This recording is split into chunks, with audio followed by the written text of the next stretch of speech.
I guess the immigration issue was the thing, as you know, that changed your life and made your name probably better known throughout the world than it had been before that. And when you made a speech, as a result of which you were called a racist by many of your own papers and many in the States who reported it.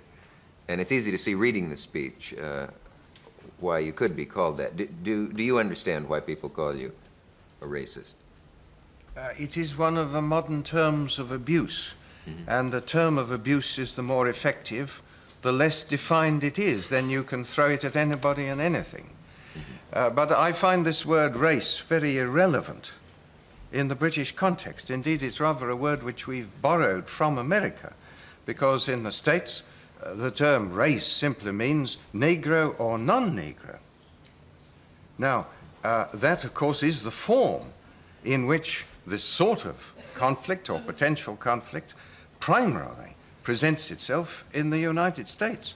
But that's a very different background, a very different origin from the problem which we have here.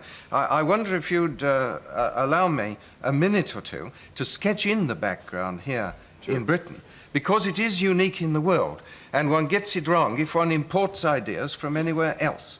You've got to go back to the fact that alone of all the countries in the world, we never had a definition of ourselves.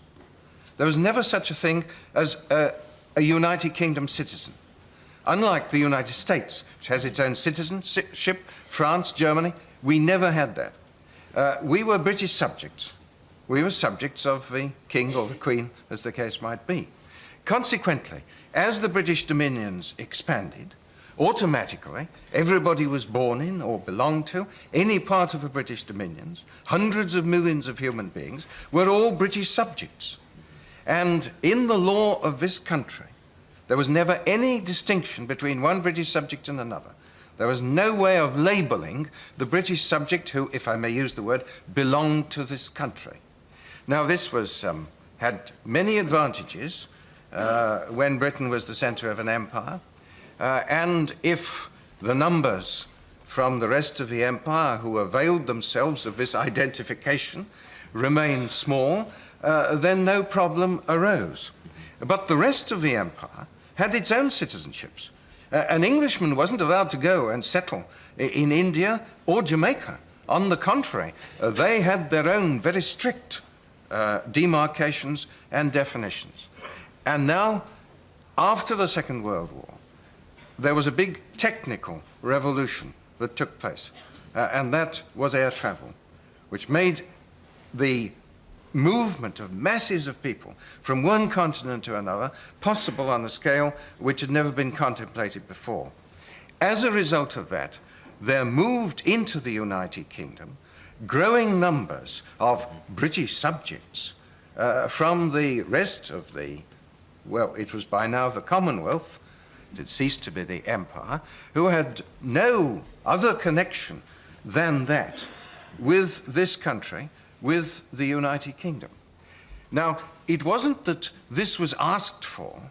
It wasn't that these people were brought in as labor, like the movement of labor on the continent. It happened because without a major change in our law, it couldn't be prevented. Indeed, it couldn't be seen. You see, we actually don't know how many came in, because if they're all British subjects, you only counted, well, you didn't count British subjects. And a Hong Kong Chinese, or a Pathan from the northwest frontier, or myself coming back from a weekend in Paris, we were all the same going through the port of entry or Heathrow Airport. Well, eventually reality breaks through. And in 1962, at last, the law was changed so as to make a difference between the British subjects who belong to this country and those who don't. But by the time that that had happened, I'm simplifying, so large a number had already settled here, plus the inflow in the years after 1962, for reasons which I won't enter into, they are complicated, that we now know that unless some drastic change happens, large parts of many of our cities will, by the beginning of the next century, be occupied by a population which has nothing in common with the people of this country. Now, I've defined the problem. Yes. That all sounds reasonable. I think the... It is reasonable, you know.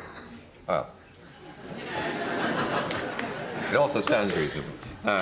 The thing is that I think in reading the speech, it's obvious that many of the examples that you chose to illustrate the problem were much more pungent, if you'll pardon the expression. I mean, you talked about a lady in a small town who had excrement shoved through her letterbox by black people. Now, and we that sort must of thing. here have the context to that speech. Yeah. That speech was made 2-3 days before the Conservative opposition had decided to oppose a race relations bill. And the reason that we were going to oppose it was that it would do more harm than good. And it would do more harm than good because the danger to race relations, basically, was the fear of the indigenous population, of the growing numbers and growing influx of immigrants. And it was that fear which was the reason why that bill, we believed, and all believed, would do more harm than good. That, as the member representing one of the places primarily affected, I set out to illustrate and to explain to parts of the country that had no knowledge of it in that speech. So that's the context of that speech. I was making that speech against a bill which the Conservative Party as a whole opposed. And I was saying, you know, it isn't really, the danger lies not so much in discrimination against the immigrant. It lies in the fear which increasing numbers inspire in the minds, and not surprisingly and not unnaturally, of the population here. That was the message. But do you still have any question in your mind as to what in the speech caused such manifestations afterwards as if you want a nigger for a neighbor, vote Labour? No. That phrase was used long before. It was never used in connection with my speech. That phrase dates back to the 1964 election, if not earlier. But of course, there was a terrific explosion of relief that at last somebody had drawn attention. Not we now know to the full dimensions, for I underestimated the numbers in that speech, but at any rate to what were then thought to be the full dimensions of the problem. And people who had watched year after year, particularly in the areas concerned, something happening which was altering their lives, but nobody apparently caring, nobody referring to it, nobody worrying about it. Perhaps Said, we can find... But at least, somebody's spoken about it. Now we can face it. I was saying to Mr. Powell, it was said, for example, that you became the hero of the skinheads who... Oh, the skinheads? I became the hero of 90% of the people of this country for having said what they were waiting for somebody to say, for identifying a danger of which they were conscious but couldn't believe that nobody would see it or point it out.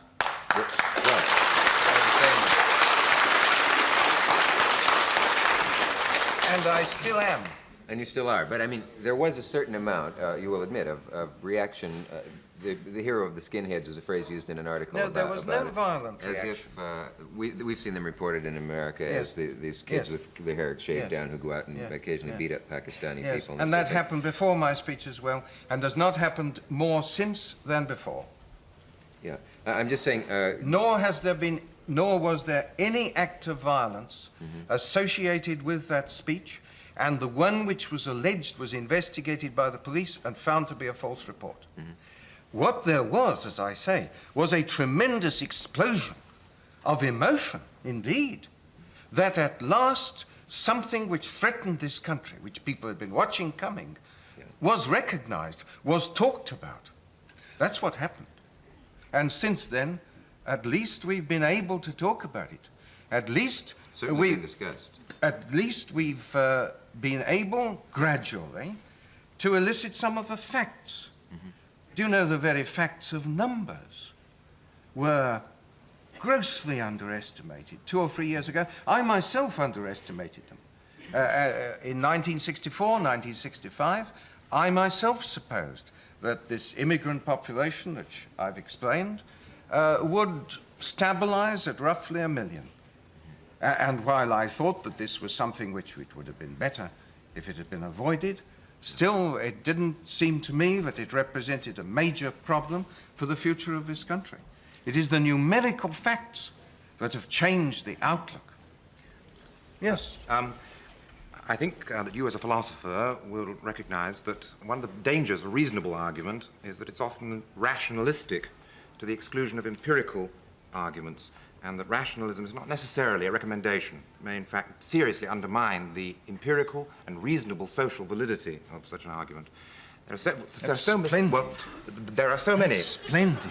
There are so many. There are so many empirical falsehoods in what you've said that I think I'd like to take one or two of them rather carefully.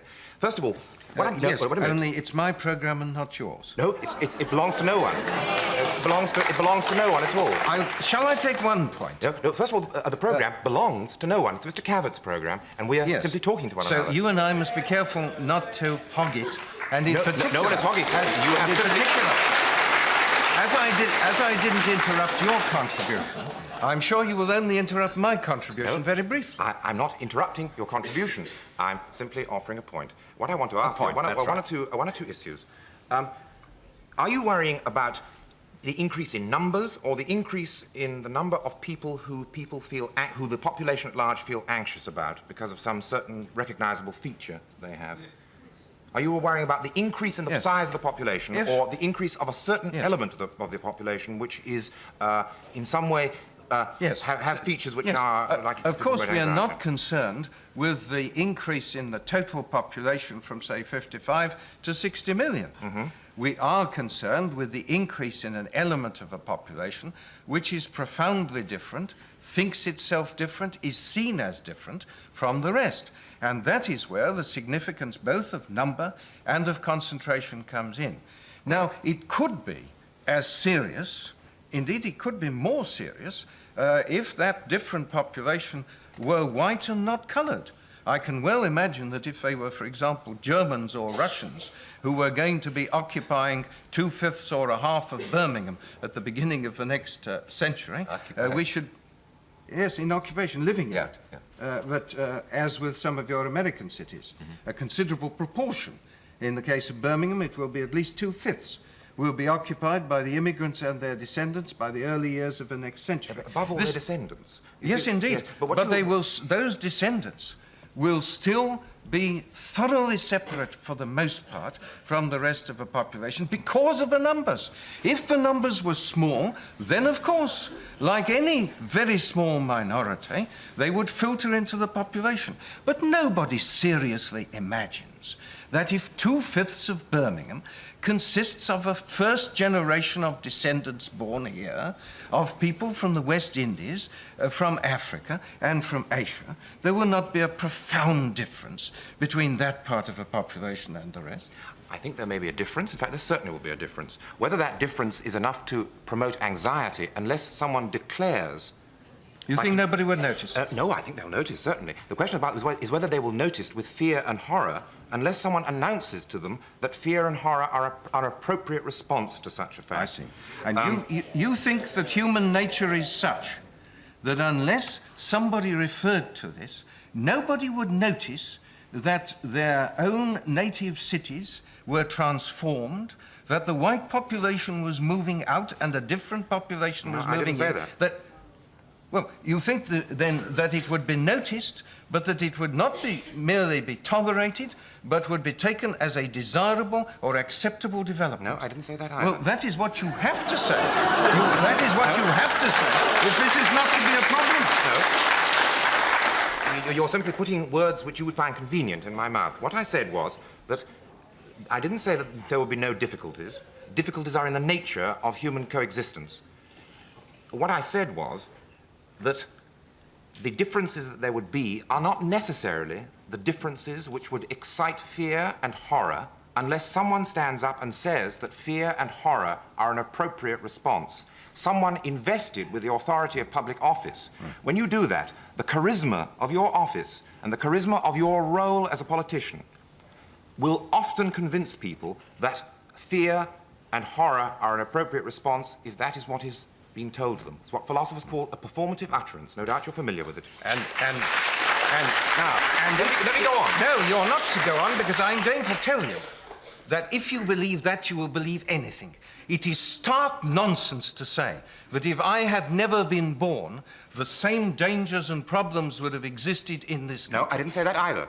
Well, you did indeed. No, I did not. I did not say I've made it easier for you. No, you haven't at all. I did not say that the same dangers would not exist. I did not say that ethnic frictions don't exist between groups that are drawn from different areas and that have different racial origins. Social cooperation is a hard and a difficult thing. I feel that you would have done your duty as a politician, as an ethical politician, much more productively if instead of exciting the notion of future strife, you had encouraged the notion of future cooperation on the basis of understanding.